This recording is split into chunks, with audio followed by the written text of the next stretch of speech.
안녕하세요, 의원님. 예, 안녕하세요. 반갑습니다. 네. 지금 당내 대구시장 후보 1차 경선에서 컷오프 된 뒤에 공천 과정에 문제가 있다면서 지금 법원에 효력정지 가처분을 신청했습니다. 이 경선에서 어떤 문제점이 있었다는 것인지 간략하게 한번 말씀해 주시겠습니까? 예, 세 가지인데요. 네. 첫째로 헌법이든 공직선거법이든 우리 당은 당규에 공천에 관해서는 민주적 절차를 거치도록 요구하고 있어요. 네. 그런데 전혀 민주적이지 않아서 불법이라는 거 하나 하고, 그 다음에 두 번째는 당이 스스로 정한 컷오프 기준이 있습니다. 네. 당은 99조, 그 다음에 이번에 자기들이 스스로 정한 공천관리 규정이 있는데 네. 거기 어디에도 해당되지 않은 컷오프를 했어요. 네. 또 뿐만 아니라 컷오프는 사람이 많을 때 지지도가 가장 낮은 사람 몇 사람을 빼는 것인데, 이것은 가장 지지율이 가장 높은 1, 2등을 컷오프라는 용어를 쓸 수 있는지 모르겠어요. 그런 사정이고, 네. 그다음에 절차적으로는 네. 이게 원래 회의라는 것이 찬성 반대 기권을 확인하고 의사봉을 두드리는 발표를 해야 되는데 네. 반대하는 사람 있느냐 해서 반대다 그러니까 그러면 나머지는 전부 찬성으로 본다 이러고는 통과라는 방망이도 안 두드리고 발표하러 갔다는 거예요. 그러니까 내용이든 절차든 전부 이것을 공천 관리라고 할 수 없는 독단 전횡이죠. 네. 참, 이게 참 공천 관련해가지고는 가처분이 잘 인용 결정이 나지 않는 게 이제 우리 의원님도 이제 법관 출신이시라서 잘 아실 텐데 또, 의원님이 과거에 했던 그 공천과 관련했던 가처분이 한번 일부 인용된 적은 있습니다. 그렇습니다. 예, 그 가처분 신청 결과는 언제쯤 나오실 걸로 예상하신가요? 신문 기일도 상당히 빨리 잡히긴 했습니다만은. 예, 이제 그 김영환 충북지사, 네. 그 다음에 포항시장 후보 중에 김병욱 의원 이런 분들이 미리 낸 것이 있어요. 아, 네. 그래서 아마 그거하고 같이 선고하려고 빨리 잡은 거라고 생각이 들고요. 네. 법원에서 저희들이 추가로 낼 자료가 있으면 오늘까지 내어달라. 아, 그리고 네. 그 자료를 보고 공안위 측은 내일까지 답변을 해주면 바로 이번 주 중으로 결론을 내겠다고 공개적으로 말씀을 하셨어요. 네네네. 그러니까 빠르면 수요일, 목요일 그 즈음에 결론이 날 걸로 예상을 하고 있습니다. 거의 그러겠네요. 그러면 이 신청을 하신 의원님께 말씀을 참 묻기가 참 그러긴 합니다만은 가처분 신청을 어떻게 법원에서 인용해 주실 거라고 보십니까? 이제 저희들은 가처분을 냈다가 네. 가처분이 받아들여지지 않으면 네. 공안위 결정이 정당화될 수 있는 그런 그 위험 부담이 있지 않습니까? 네. 그래서 그런 것을 다 고려를 하고 한 것이죠. 한 것인데 우선 절차를 제대로 지키지 않은 것은 예외적으로 받아들여준 판례들이 있습니다. 그렇습니다. 찬성을 제외한 나머지는 전부 반대로 계산하고 이런 것들은 다 무효로 했었는데 여기는 말하자면 의결을 선포하는 행위조차도 없었어요. 네. 그다음에 두 번째로 민주적 절차를 거쳐야 한다는 것 이외에 좀 전문 용어이기는 합니다만은 재량 준칙이라고 있는데 네. 그 자신들이 정한 재량은 있지만은 어떤 원칙이나 기준에 할 것인가 하는 재량은 있지만은 자기들이 스스로 정한 그 기준이나 원칙에서 어긋나는 것은 또 안 되는 것이거든요. 그건 맞습니다. 이제 재량권의 남용이거든요. 네. 이번에는 어디에도 해당되지 않아요. 당은 99조에 있는 소위 이제 컷오프의 원칙, 그다음에 자신들이 말한 배제자, 부적격자 거기 어디에도 해당되지 않으니까 네. 이제 그 점이 중요한데 네. 지금까지는 법원들이 이 정당의 이 공천 행위를 재량에 많이 맡겼는데 그렇습니다. 이런 기준 없이 할 때는 재량을 인정해줘요. 그러나 스스로 정한 기준에 어긋났다는 것하고 네. 미국 대법원 판례이기는 합니다만은 네. 국가 예산이 들어간 단체는 엄격하게 공정성을 지켜야 된다. 이런 원칙이 있습니다. 네. 우리는 1년에 지금 우리 당만 하더라도 약 200억 가까운 국고 지원을 받고 있는데 이런 단체가 민주적이지 않다면 그건 당연히 심사를 해야 되는 일이고 그건 재량권의 범위를 벗어난다고 보기 때문에 신청을 했던 것이고요. 저도 뭐 판사 생활을 한두 해 한 것도 아닌데 네. 그런 점을 다 고려해서 해서 이것을 안 받아들여주면 우리나라의 민주주의는 용언하다. 네. 정당의 일탈이나 재량권 남용은 법원이 바로 잡아줘야 되는데 이론적으로나 뭐 논리적으로나 저는 받아들여질 거라고 그렇게 보고 있습니다. 네. 그러니까 이번 컷오프가 조금 이례적인 건 보통 컷오프는 아까 또 말씀해 주셨습니다만은 이제 지지율이 안 나오는 보통 후보자의 난립을 방지하기 위해서 보통 컷오프를 하는 경우들이 있고 나머지 후보자들을 경선으로 가기 위한 하나의 방편인데 또 이번 컷오프는 또 특이하게도 상위권에 있는 1, 2위 분을 전부 다 컷오프 해버리는 또 이러한 이례적인 상황이 나와서 조금 저도 이번 가처분이 주는 의미가 상당히 클 거라고 생각을 하고요. 이제 법원이 그 당에서는 국민의힘에서는 가처분을 인용해도 경선 결과를 그대로 밀어붙일 것이다라는 지금 얘기도 나오고 있는데 특히나 오늘 이제 대구시장 경선 1차 비전 토론회에 이제 주의원님하고 그다음에 이진숙 전 위원장을 뺀 나머지 후보들만으로 지금 일단 진행을 하고 있는데요. 이미 경선이 시작돼 버린다고 한다면 이런 컷오프의 결과가 되돌리기는 좀 어려운 거 아닌가라는 얘기도 있는데 어떻게 보시나요? 그거는 전혀 그렇지 않습니다. 네. 이정현 위원장이 이 판결이 이 가처분이 받아들여지더라도 컷오프를 유지하겠다는 식으로 이야기를 했다고 났던데 네. 그리고 그 뒤에 바로 언론에 본인이 그런 발언을 한 적이 없다고 또 취소했다는 이야기도 있어요. 그런데 만약에 그런 것이라면 참 부끄러운 일인데요.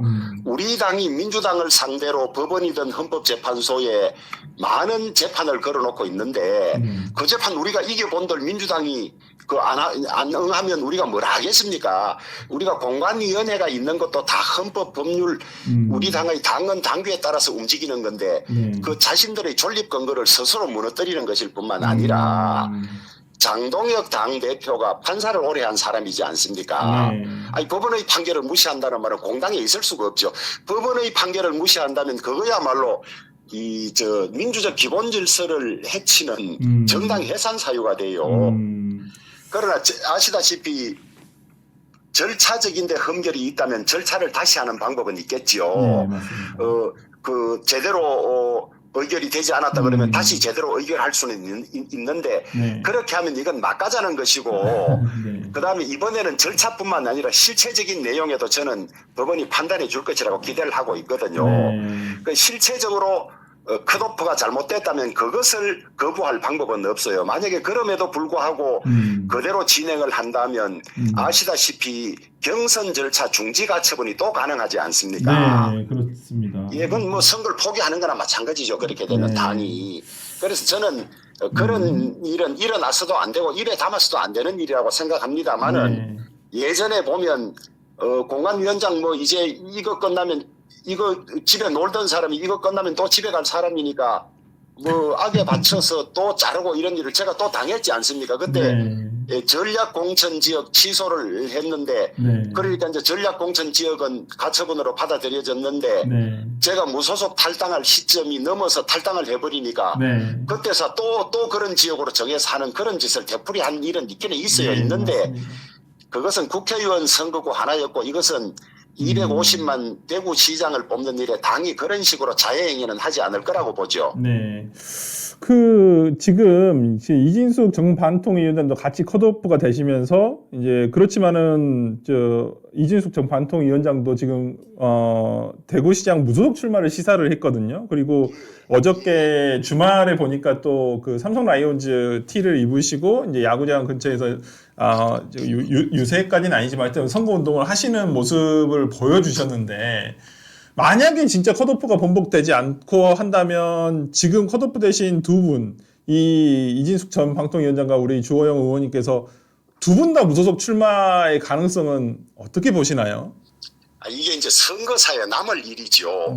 숱한 사람 중에 1, 2위를 컷오프하니까 이런 일이 생기는 것 아니겠습니까?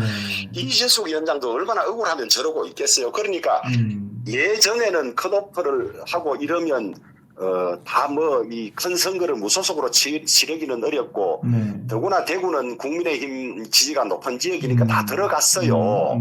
그러니까 지금 공관이나 뭐 장동혁 대표가 후보자가 결정되면 민심이 돌아올 거라는 말도 그런 오만에서 하는 말이거든요. 저 시민들이 뭐 우리 안 찍고 어디 가겠나 이런 취지인데 그게 잘못됐다는 것을 보여줘야 해요. 보여줘야 하고 이진숙 후보든 저든 무소속이 한 사람만이라도 나가면 국민의힘 후보는 될 수가 없어요. 그것은 오늘 출마 선언한 김부겸 민주당 후보를 돕는 일이 되지요. 그래서 설마 또 그런 일까지 하겠냐 또 이런 식으로 이 지도부가 믿고 있는 것 같아요. 그런데 사람을 무슨 배제를 하더라도 절차에 따라서 배제를 해야 승복을 하지. 설사 저희들이 무소속으로 안 나온다고 하더라도 지지율 1, 2번을 지지하던 사람들은 저희들이 이런 식으로 승복하지 않으면 경선에 안 들어가면 우리 당을 찍지 않든지 투표장에 나오질 않는다고요. 그러면 지는 것이죠. 왜 이런 자해행위, 자폭행위를 하는지 도저히 이해가 안 돼요. 그러니까요. 아까 말씀도 하셨습니다마는 뭐 최근에 여론조사, 뭐 리얼미터가 영남일보 의뢰로 한 여론조사에서도 어떤 지금 말씀하신 김부겸 후보 지금 뭐 이미 공식적인 출마 선언을 하셨기 때문에 이제 당시 이 조사 당시만 하더라도 이제 가상 대결이었지만 이제 현실 대결이 될 수도 있는 상황에서 가장 그 김부겸 후보와 격차가 가장 적은 후보가 이진숙 전 위원장과 지금 주호영 의원 두 분이시거든요. 이제 이러한 부분에서 가장 경쟁력이 있다라고 판단이 되고 있는 다른 후보들에 비해서는 어떤 판단되고 있는 상황인데 김부겸 후보가 지금 이제 공식적으로 오늘 출마 선언을 하신 부분이 있는데 이 김부겸 후보에 대한 평가는 어떻게 하시나요? 지금까지 조사에서도 우리 당 후보보다 높게 나왔고 오늘 이제 출마 선언하면서 또 언론에서 집중 조명을 받기 때문에 출마 선언의 효과로 훨씬 더 차이가 날 것 같아요. 날 것 같고 그다음에 이제 소위 12년 전에 40.33%를 얻었고 수성갑에서는 당선까지 60%대를 넘는 득표로 당선까지 되었고 그 사이에 행안부 장관, 국무총리까지 거쳤기 때문에 더구나 지금 여당이지 않습니까? 그런 점에서 상당히 득표력이 높을 걸로 보여지고 우리 당은 이런 분열상을 보이는 데다가 그 1, 2위 후보를 공천에서 배제한 후유증 때문에 상당히 차이가 날 걸로 보여져요. 그래서 김부겸 후보의 선전이 예상이 되는데요. 그럼에도 불구하고 김부겸 후보는 몇 가지 넘어야 할 산이 있어요.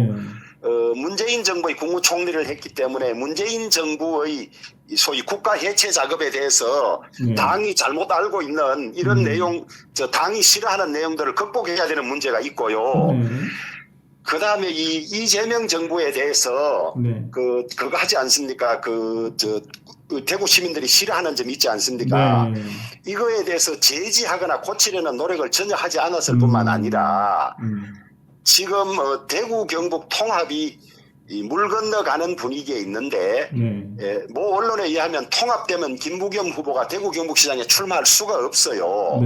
그래서 민주당이 김부겸 대구시장 출마시키기 위해서 통합을 하지 않았다는 이런 점에 대해서 그리고 아직도 통합할 수 있는데 통합을 위한 노력을 전혀 하지 않은 점에 대해서 시민들이 혹독하게 비판할 가능성이 있고요.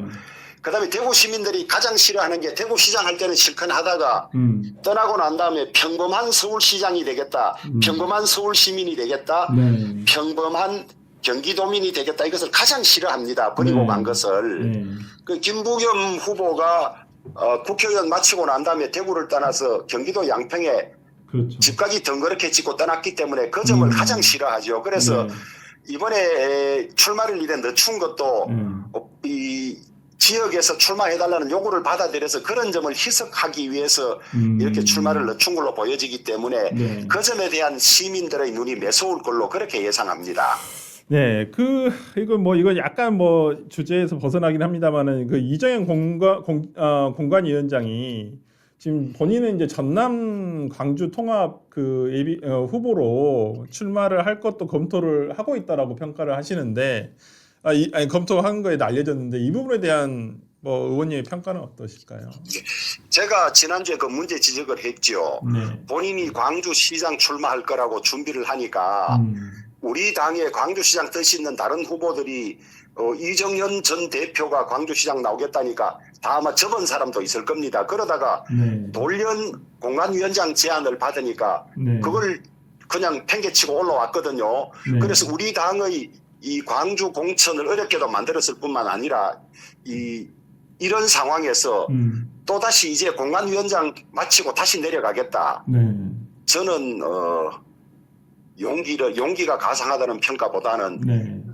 내던지고 올 때 광주 시민들이 섭섭했던 일, 그다음에 이제 또 느닷없이 내려간다는 이 일에 대해서 저는 훨씬 더 엄격한 평가를 할 거라고 봐요. 보고 본인이 험지라고 이야기를 하는데 사실상 우리 당이 당선 가능성이 낮은 것 아니겠습니까? 네. 그런데 선거 비용은 25억 이상이 든다고요. 네. 그 비용을 또 당에 요구하지 않겠습니까? 네. 그러니까 본인이 내려간다 하더라도 저희들이 볼 때는 본인의 희생은 없는 거예요. 네. 그래서 전국의 모든 지역에 네. 서울, 그 다음에 경기, 네. 그 다음에 충북, 네. 울산, 네. 대구, 네. 부산, 네. 그 다음에 시로는 청주시, 포항시 이런데 온갖 곳에 공천으로 인해서 우리 후보들을 네. 깎아내리는 난장판을 저질러 놓고 광주 문제까지도 이렇게 하고 있네요. 참 좌충우돌도 이만저만이 아니네요. 그렇습니다. 이게 참 공관위원장이 누군지 모를 때 가장 공천이 잘 된 거라는 평가가 있는데 너무 이정현 위원장이 공관위원장이라는 얘기가 뉴스가 많이 나오는 것도 참 지금의 국민의힘의 공천 과정이 참 순탄치는 않다라는 것을 반증하는 거 아닌가라는 생각이 좀 드는데요. 네, 맞습니다. 맞고 제가 꼭 드리고 싶은 말씀은 네. 보수 정권이 우리 당이 이 공관위원장의 전행으로 공천 실패해서 두 번 다 저는 탄핵을 당했다고 보거든요. 큰 선거를 졌다고 보거든요.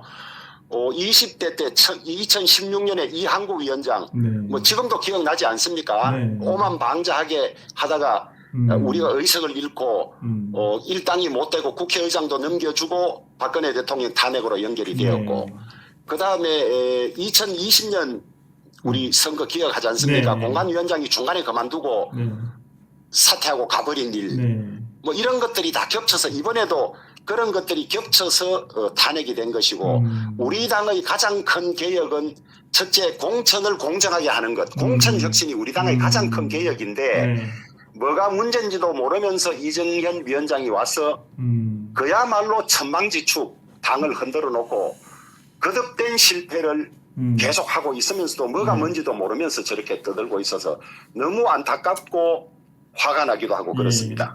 끝으로 뭐 의원님에 대해서 이제 뭐 육선 의원이나 했고 국회 부의장까지 했는데 대구시장까지 출마하는 건 욕심 아니냐 이렇게 평가하시는 분도 유권자분들 중에서는 분명히 계시거든요. 그거는 이제 무슨 공직 봉사를 무슨 감투로 생각하니까 그런 것이지 저는 한 번도 감투로 생각한 적이 없고 봉사로 생각했습니다. 대구시장은 워낙 어려운 환경이어서 알고 나면 감히 한다고 하기가 어렵습니다. 오죽하면 권영진 전 시장님 같은 경우는 추대한다고 해도 하지 않는다고 하겠습니까? 그런데 선수를 육성까지 쌓는 것은 너무 어려운 일입니다. 성과가 없고 인정받지 않으면 3선 이후부터는 얼마나 잣대가 엄격합니까? 그만큼 열심히 했고 잘했다는 것이고 대구시장은 죽어나는 자리인데 그걸 뭐 봉사하는 자리로 보지 않고 이정현 위원장 같은 경우 해먹었다는 표현을 하던데 참 한심스러운 공직관이기도 하고 그거를 잘 모르는 이야기예요. 뭐 평소에 아니, 그런 것이라면 왜 민주당은 박지원 그다음에 정동영 추미애 이런 분들 아무 소리 없이 공천하나요? 또 그렇다면 저보다 나이가 훨씬 많은 경남지사 후보, 인천시장 후보는 왜 거기에는 세대교차라는 말을 적용 안 하나요? 그리고 이정현 위원장 자체가 저보다도 정치도 오래 했고 물러나야 될 사람이에요. 아니 후배들이 물러나 주십시오. 세대교체 합시다 하면 말이 되지만은 내보다 나이도 많고 정치도 오래 한 사람이 자기는 활동하면서 세대교체 그건 말이 안 되는 그냥 허위일 뿐이에요. 저는 뭐 평소에 뭐 우리 의원님께서 보여주신 대구에 대한 마음과 어떤 애정이 뭐 정말 정말 넘친다는 걸 충분히 잘 알고 있기 때문에 이 대구 시장을 하시기에 전혀 부족함이 없다라고 생각을 하는데 이제 끝으로 이제 뭐 가처분도 남고 했고 또 나머지 이제 절차가 남아 있습니다만은 정말 우리 유권자분들께 꼭 해주고 싶으신 말씀 있으시면 마지막으로 끝으로 한번 해주십시오. 예, 이번 사태가 개인 주호영 이진숙의 불의 때문에 이러는 것이 아니고 대구 시민들의 주권, 우리 당원들의 당원권이 반복적으로 중대하게 침해되고 있는데 고쳐지지 않는 것, 이것을 바로잡기 위한 투쟁이라는 점을 이해해 주시길 바라고요. 우리 국민의힘이나 보수 정권은 공천을 제대로 하지 않아서 3차례나 망하고 2차례나 탄핵당했는데, 이 문제점을 좀 심각하게 알아주셔서 네. 공정하지 못한 공천, 함부로 하는 공천을 마지막으로 끊어낼 기회로 삼아주시기를 간곡하게 부탁드립니다. 네, 감사합니다. 오늘 참 좋으신 말씀 너무 감사드리고요. 좋은 결과가 있길 바라겠습니다. 의원님, 오늘 말씀 감사합니다. 예, 불러주셔서 감사합니다. 네.